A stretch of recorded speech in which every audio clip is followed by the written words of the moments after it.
नमस्कार. मी किरण ठाकूर, ज्योतिष्य आणि वास्तुतज्ञ. 2 नोव्हेंबरला देव उठणी एकादशी आहे.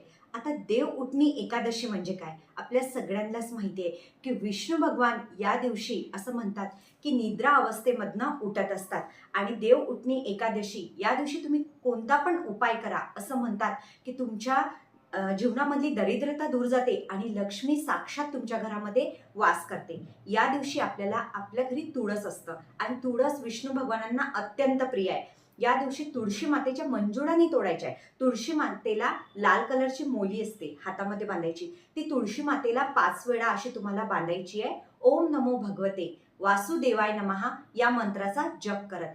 त्यानंतर 5 दिवे तुपाचे आपल्याला तिथे लावायचे तुळशीजवळ. हा उपाय आपल्याला 2 तारखेला संध्याकाळी करायचा आहे, 2 नोव्हेंबरला.